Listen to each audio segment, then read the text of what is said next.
In this paradigm, the cycles of time, the way we reincarnate, and the way that civilizations are reset before they become advanced enough to put all the puzzle pieces together and figure out what is really going on here, have all been tampered with. This is a truth about reality that keeps resurfacing in each age. It keeps coming into strong opposition.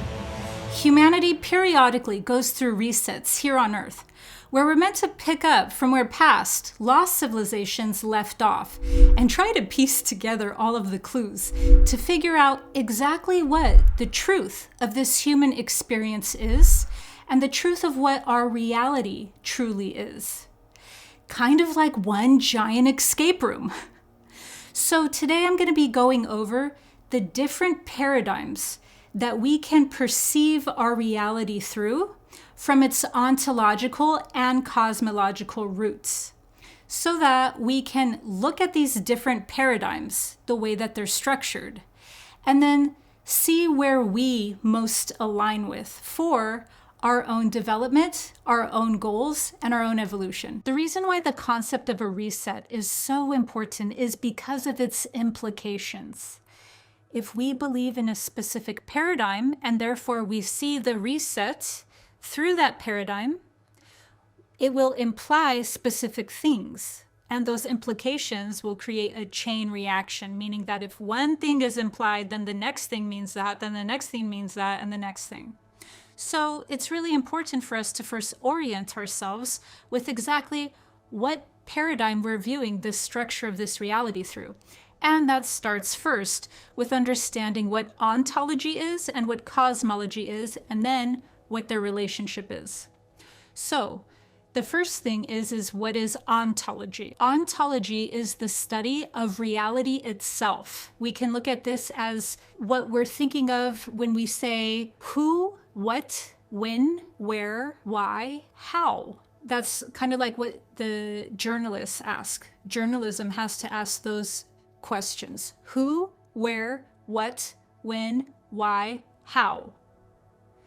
Well, we could split these 6 questions up into 3 of them belonging to ontology and 3 of them belonging to cosmology. Who, what, and why all belong to ontology. So ontology deals with the who, what, and why, meaning that these 3 questions are at the root of what would make something ontological rather than cosmological. So ontology would be who is a human? Who is a being? So it deals with like categorizing different beings, but more than that, what is reality?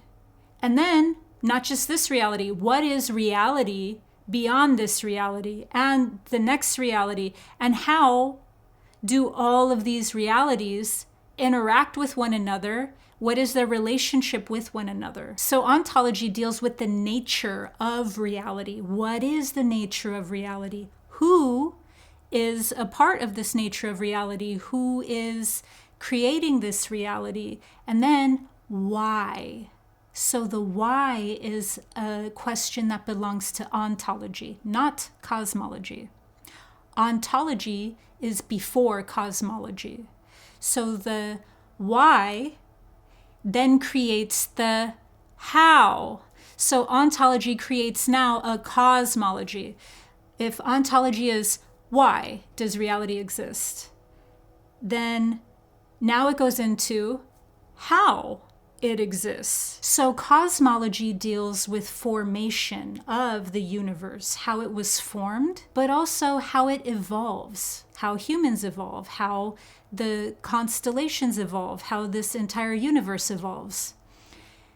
And then also its origins as well. But when we're looking mainly at cosmology, we're looking at the structure of the universe, the structure of the realms that we are inside. So one of the most popular and strongest ways of understanding what cosmology is to simply look at what astrology and astronomy and physics are.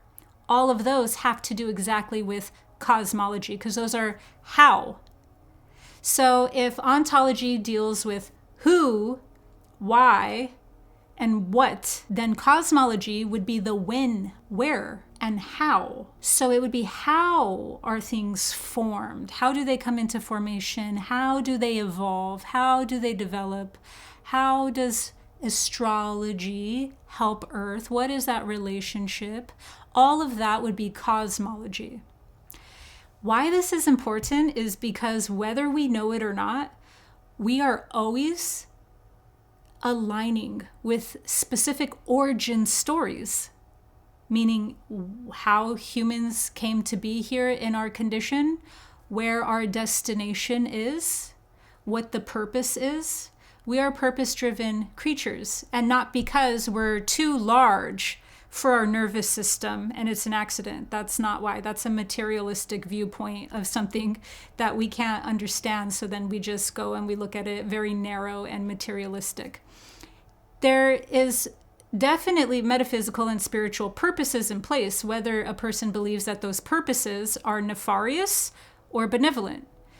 But understanding ontology and cosmology first is what will help us with our own sovereignty go, well, what do I believe is the truth about this paradigm that I exist in?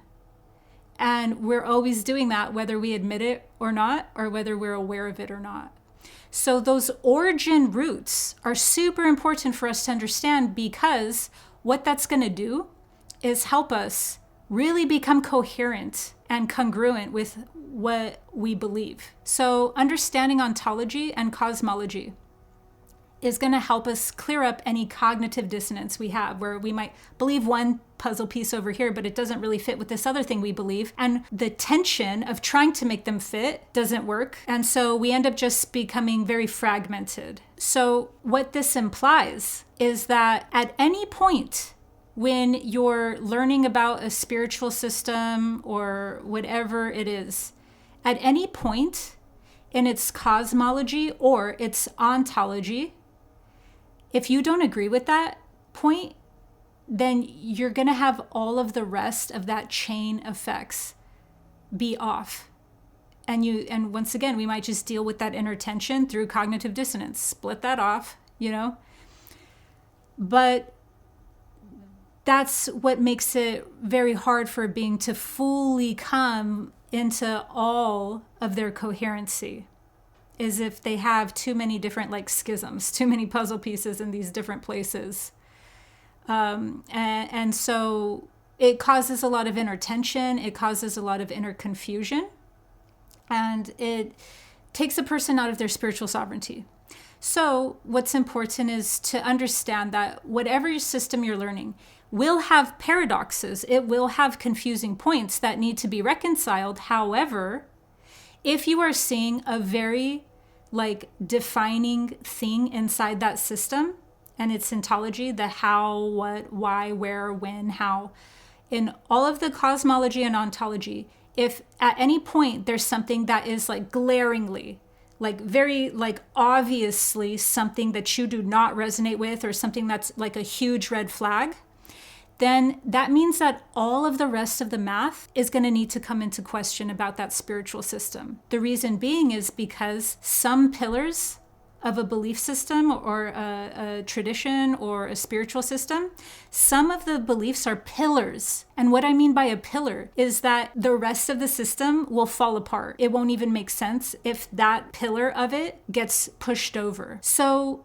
that's why in the spirit of this age, there's many different systems we can pull from, and it won't be cognitive dissonance at all. It's because those weren't the pillars. So the pillars of a system are the ones that make everything else inside that system stand up straight, or in this case, be true. And if a person runs into a pillar inside a spiritual system and they do not agree with it, they do not have resonance with it, or they can clearly see the large plot holes inside those pillars, that's when all of the rest of that spiritual system needs to come into question in a very serious way.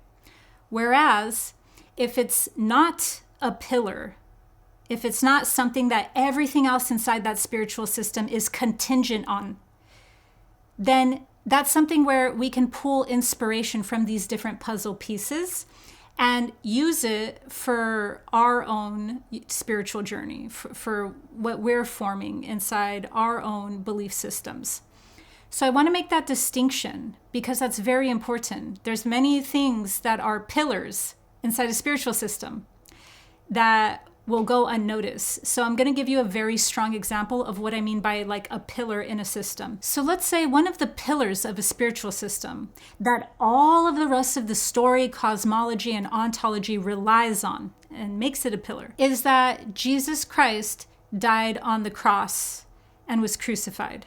But let's say that you don't see it that way, that actually that is a enormous ancient social engineering of death magic and blood magic ritual in order to program death magic into the masses and religious programming.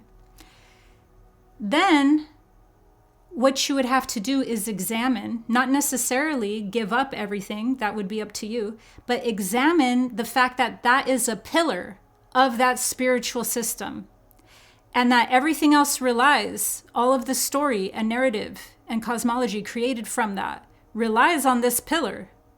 If you don't agree with that, then that would definitely be something that you will be in cognitive dissonance, lost and confused in your own personal journey, because there's these puzzle pieces that don't fit that are being jammed together and causing discoherency in a person, which is very confusing and does not lead actually to genuine gnosis. It does not lead to genuine universal consciousness. So I gave an example of what like a pillar is. I gave a strong example. Okay, that's just an example. And it needed to be a strong one so that you really understand whatever your own pillars that you notice inside your belief systems are, to see if you truly are in alignment with those. But even from there, here's the nuance. If there are other parts of any system or any paradigm that you do agree with and they're not a pillar, now you have something that can be a clue or a puzzle piece, because you might strongly resonate with other parts of that are actually congruent, that can help you.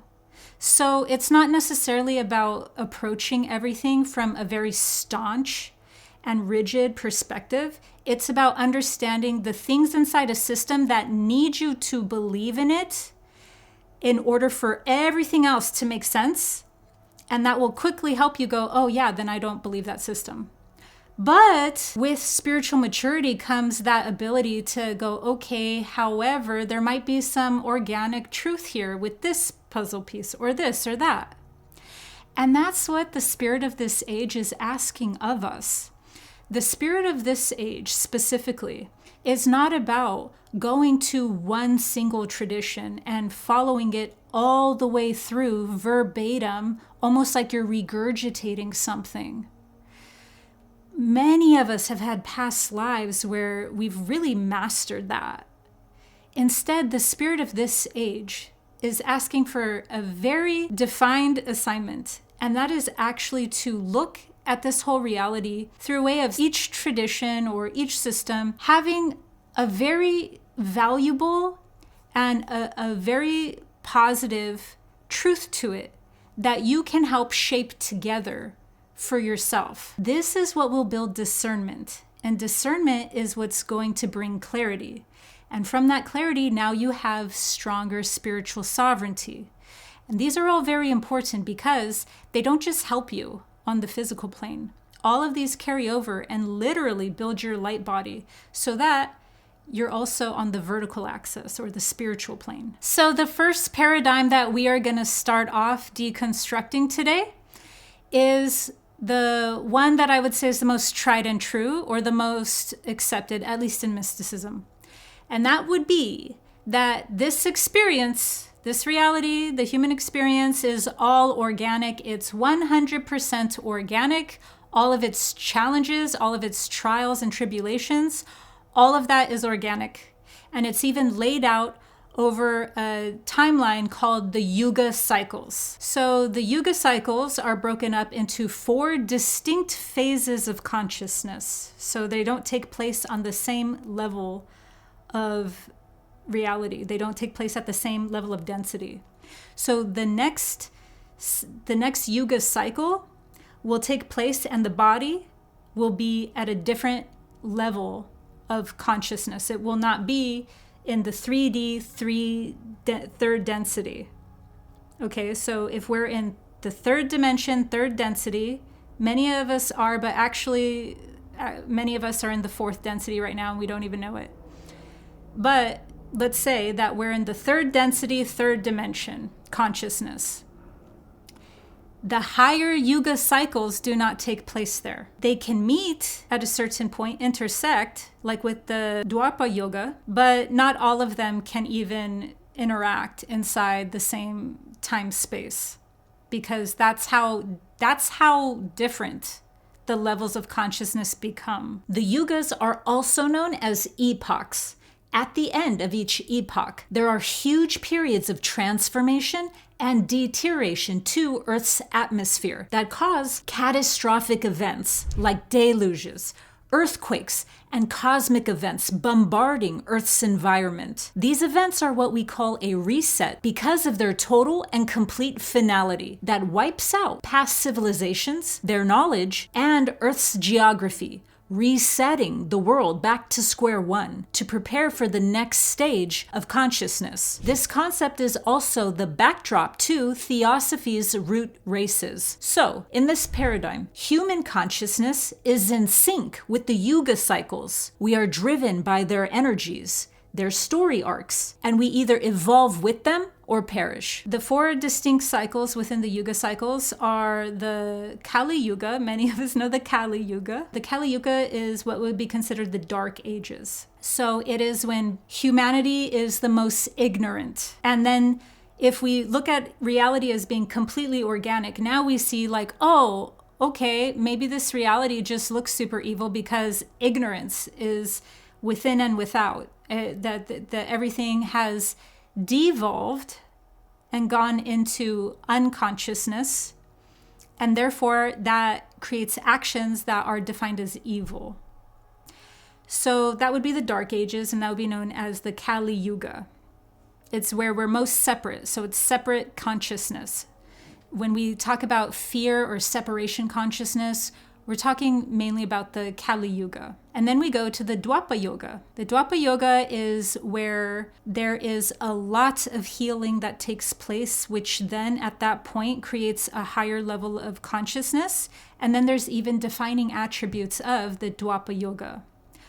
So one of the defining features of the Dwapara Yuga is when we start hearing about how, wait, there's extraterrestrials, or there's beings in inner Earth, or there's beings beyond Antarctica, or there's higher dimensional beings.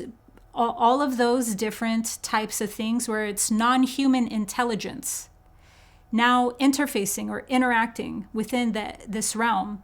It's because the Dwapara Yuga, you could look at it as like it's not the same laws, so to speak, of the past realm. So the lines are more blurred. So the themes of that would be things that demonstrate the fact that the lines are more blurred, and that would be things like interactions with non-human intelligence. Another strong theme is going to be a person really developing and understanding the power that they hold within their body, mind, spirit. I would say this like in my terms, like the divine spark is activated in this stage of consciousness. But basically a bunch of things that would look like how mystic healers in the past were able to like heal people in very profound ways, or heal themselves in very profound ways. Things that would look magical to us now, or things that would look like, wow, they're walking on water, like any sort of like feats that look like we are transcending the limitations of the normal third dimension. In the Treta Yuga, it has psychic abilities that would look completely foreign to us, or it would be like on the verge of being sheerly telepathic, if not fully telepathic. But there's a very strong compassion, there's a very strong orientation towards truth. And in this case, that would mean like the Dharma. And so because of that, there's like a strong level of oneness, the awareness of oneness, not literal oneness. So the awareness of like all beings are God consciousness, and then actions that reflect that through integrity, compassion, those types of themes. And then we get to the Satya Yuga, or what we would call the Golden Age. And so that would take place at fifth density, what we would call fifth density now. They don't call it fifth density, but I'm breaking it down for you that way. So that is like a completely different state of being. That's a different density. So it wouldn't be taking place in the third density. Even if we have a golden age here, it's not the Satya Yuga. It would be at a different level of consciousness altogether. And so why these are important to know also is because the Yuga cycle is measured by a defining thing, which is why they're broken up into four. They're broken up into four because they're all being measured by Dharma. Dharma in this case means natural law. If you like to watch my episode on mystery teachings on natural law, it's really important. Make sure to watch it because it's the first season, first episode for a reason. It's where everything else needs to fit into. So the Yuga systems are all broken up literally into the golden age being that they are in complete integrity and alignment with natural law. So they're in unity consciousness or universal consciousness. And then the next age below it has some degrees of separation starting to form. So it's still in like a way better state than the Kali Yuga, but it's now veering a little bit away from the Dharma, aka away from natural law. And then you'll have the Dwapara Yuga, which now has veered even more away from natural law. And then you'll have the Kali Yuga, where there is a complete disconnect from natural law. So that's why they're broken up into four ages. It's actually based off of the backdrop of the Dharma, which is natural law. So this whole Yuga cycle we can see is the backdrop also to mysticism. Except for some branches of Buddhism. That's not the backdrop for the Buddhism. It's deconstructed in a different way. But this is like the major backdrop of time cycles done through what this reality is, going through the different ages, evolving through the different ages. It's through this Yuga cycle, and then it goes back down again through that. And so from this case, yeah, it would seem like if we believe that we're in the Kali Yuga, not the Dwapara Yuga, if we believe that, then we could see how everything here would look like, oh, wow, we're so inside a very evil and disconnected system that this must be synthetic and social engineered, just all the way through. I want to point that out and be fair.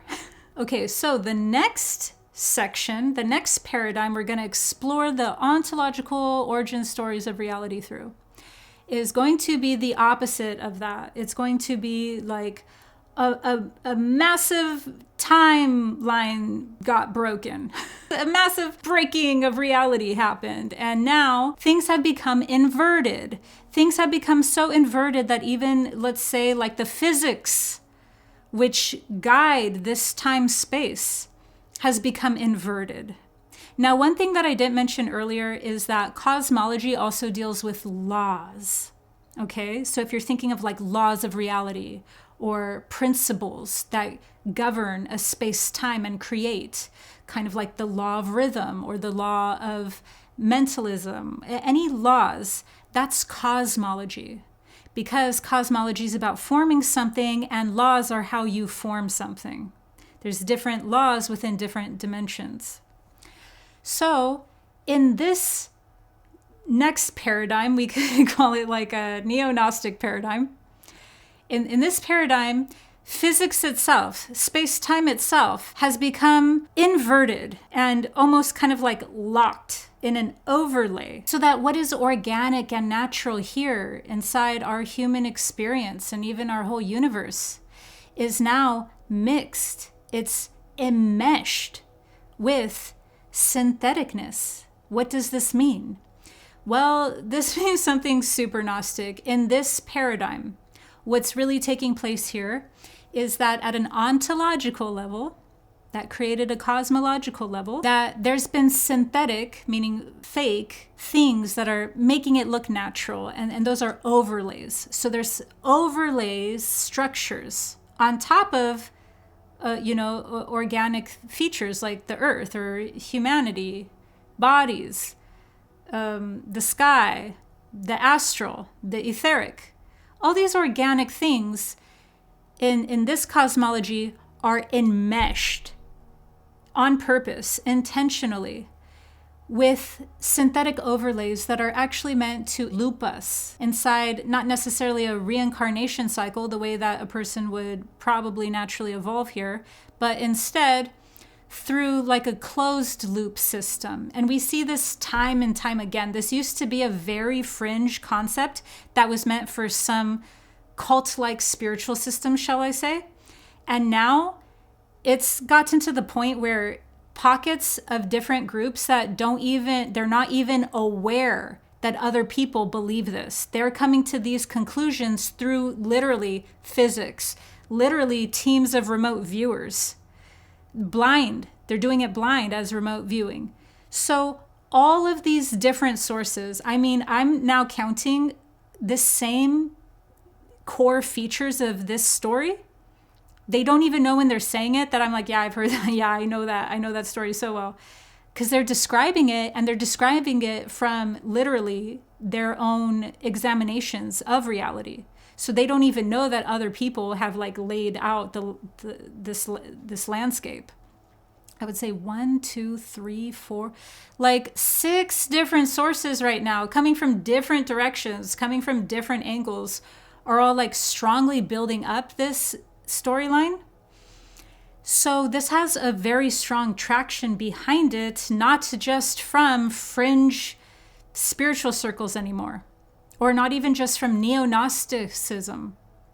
This is like a truth about reality that keeps resurfacing in each age. It keeps resurfacing, it keeps resurfacing.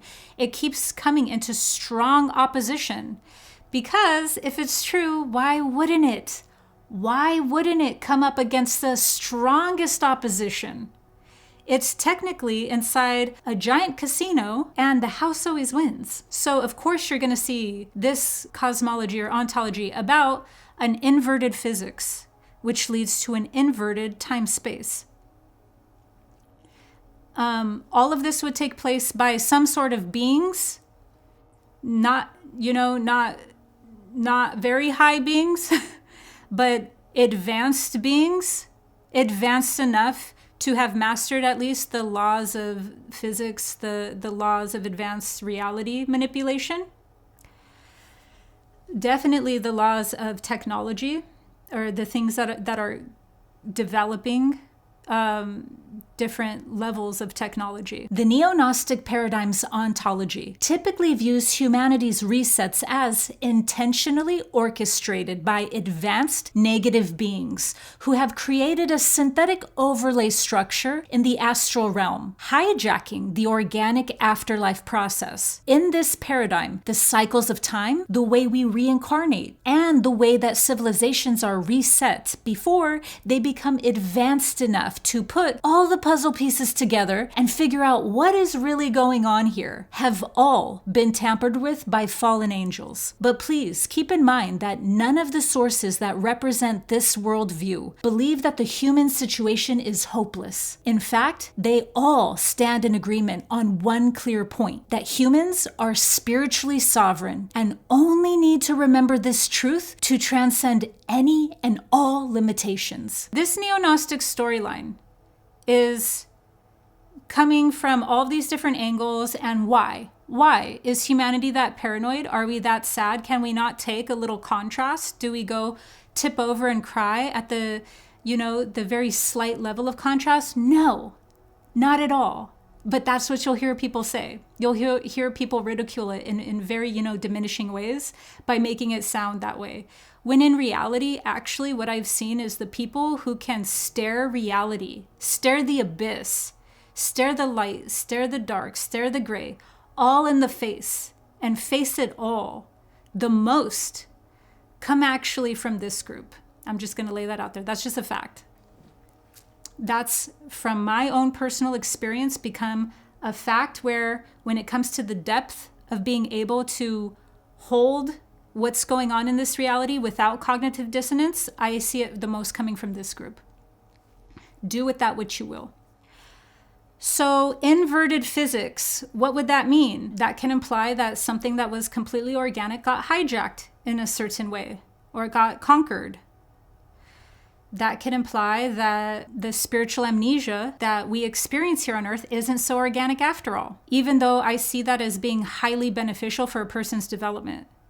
So these needs to be weighed. There's so many different angles to this, but I'll stick to just this paradigm would view spiritual amnesia as being completely engineered intentionally for that closed loop system. And so what we're now saying here when we're thinking about this Neo-Gnostic system, about reality really being enmeshed between organic features, but ultimately they're coming from synthetic overlays. What does that imply? That can imply that we had forgot fully who we truly are. And we had got lost and even stuck in matter, in the material realm. And that it's almost like wandering a desert, just searching and not even remembering what we're searching for or remembering who we truly are. And we're just wandering. That's one thing we could look at it until we awaken and develop gnosis. And that remembrance, that remembering process, that awakening process would be what liberates us from having that forgetfulness. Because it's all coming from a place of utter spiritual sovereignty. So we forget that. And so we don't know how many times we outsource our authority, outsource our sovereignty. And so it's not it's just oh, we forgot and that's that. No, we forgot and then there's these challenges, right?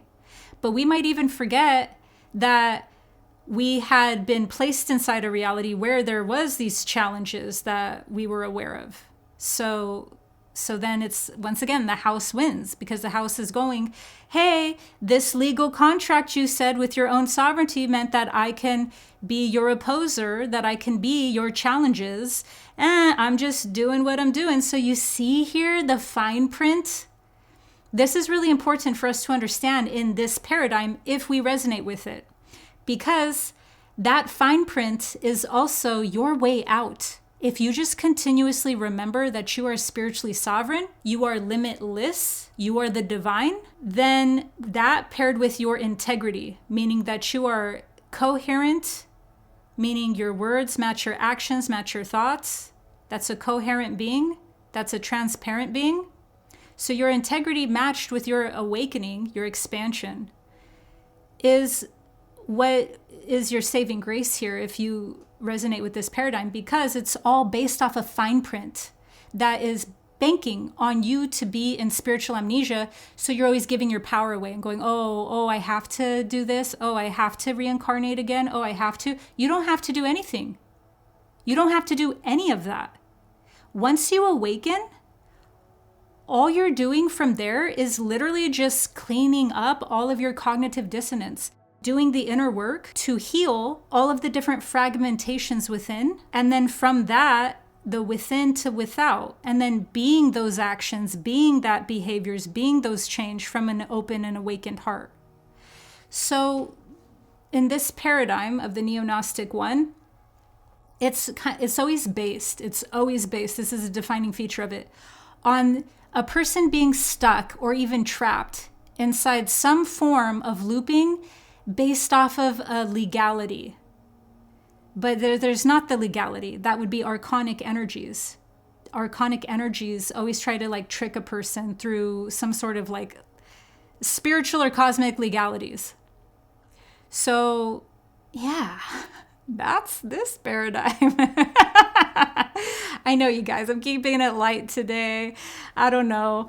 I know this is not very, like climactic or dramatic enough, but hey, there's always next time.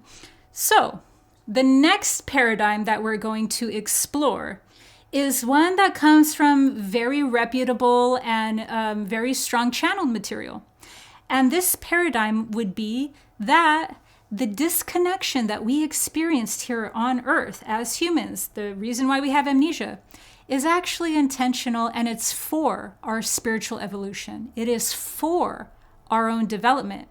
Because if you don't have any form of spiritual catalyst, then what happens is that you won't have any impulse to evolve.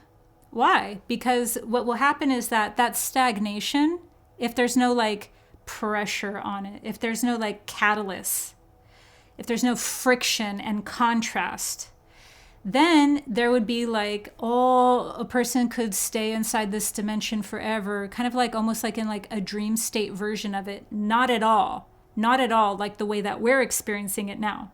Right here, there's high levels of contrast.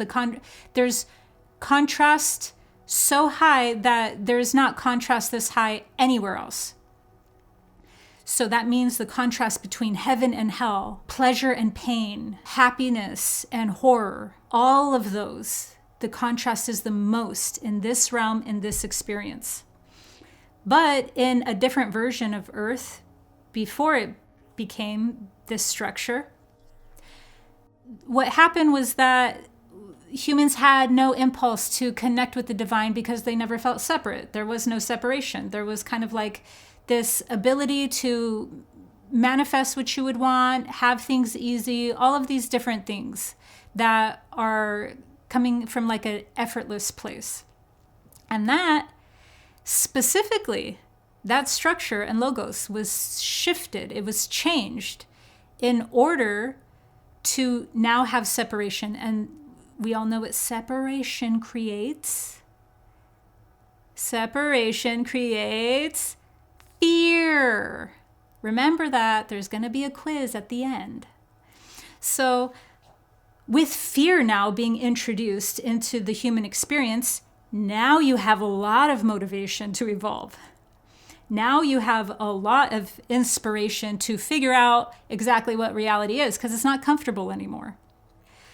And so in that case, what you're seeing with that paradigm that I'm speaking about, for the ontological and cosmological reason why we're in this reality we're in, this like high levels of duality, would be from a Gnostic perspective to know the difference between good and evil from the tree of knowledge. But in a more updated or in a more modern way to say that, it would be that to experience the contrasts necessary in order to awaken your consciousness. So now you have that pinch on the connection. If you always felt connected to spirit, if you always felt connected to source, then there's no need for any form of like evolution. So therefore, there's no need for a story, because stories are how you explore space, and art is the consequence. And so if there's no art made because there's no necessary need for a story, and because there was no separation, then now you pinch that connection, you pinch that conduit between source and you. So now the pinching starts suffocating the line, it starts suffocating the conduit. So now there starts becoming fear, separation, disconnection. And now what you have is the high levels of contrast here to literally provoke us into higher states of consciousness. And that would be now going through different initiations, spiritual initiations, in order to now go into higher states of consciousness and then even graduate outside of this realm. So with this paradigm, reality here is viewed as the launching point, as an initiation stage, but also as a launching point into higher states of reality, into higher dimensions that are known as a graduation. So it's not escaping the escape room, it's not exiting the matrix, it's not evolving out of the earth sphere. It kind of is that last one, but it's more so framed as like a graduation. And the reason why I really love and resonate strongly with this term graduation is because, once again, the earth realm itself has specific repetitive themes going on. And so it would make sense that if you literally evolve, that you're just simply graduating out of the lessons and the curriculum here you've already learned. So I view this paradigm with very strong credence. And I view this paradigm with, it's very substantial to me. It has a lot of resonance. It has a lot of backbone behind it. It would be what I would consider a sound argument. Okay, so the fourth paradigm that we can perceive reality through would be that literally Earth is an escape room, and I'm not kidding when I say that. So let me set this up for you, how this paradigm is broken down. Let's say you're a spirit and you're hanging out inside other realms, and there's an escape room called Earth, and there's somebody at the door, and you go up to that spirit person and you go, "Hey, what's that?" And they go, "Oh, Earth? Oh, you don't want to go in there. That's an escape room." And now this spirit person, us, is enticed. And we're like, hold on. Don't tell me I can't go in there. I'm infinity. And so then they go like, "Okay, well, I'm just letting you know that only like a few people ever come out. Like, it's kind of an anomaly. It's kind of like a black hole, really. Like, the spiritual amnesia that you will get there is so serious that I'm warning you, you shouldn't even go inside that escape room. Because yes, you can get out because it's an escape room. You put all the pieces together again. You figure out the clues. You figure out the riddles. And yeah, you come out. But it's so hard that I don't recommend you enter this door." And then naturally, because a spirit is ridiculous and infinity, they'll go like, "Well, don't tell me what to do. I want to go through that door. And then tell me something great about it." And so then the person will say, "Okay, fine. I will tell you one thing that is, it's one, redeeming feature, the Earth experience.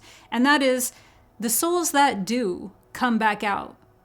If they ever do, they are the most infinitely illuminate and the most infinitely wise and powerful beings within this multiverse, because they went through the hardest escape room ever, because you forget your sovereign once again."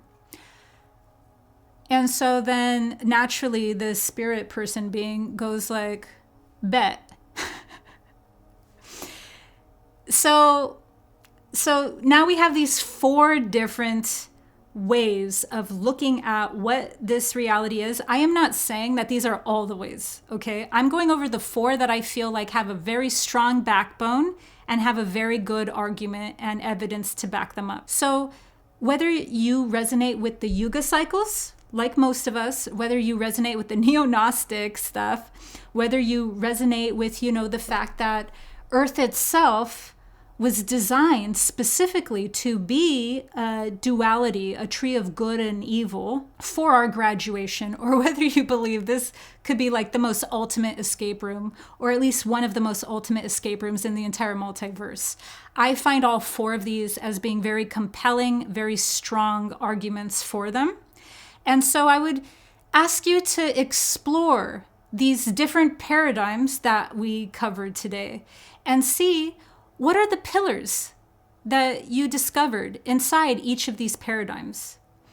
And within those pillars, which ones do you feel like absolutely not, you do not resonate with that, and now that creates a loophole for everything else a part of that system, which will help you, it will help gauge you into where you really are in resonance with, what you really do believe, what those things are that back that up. We don't always need materialistic evidence.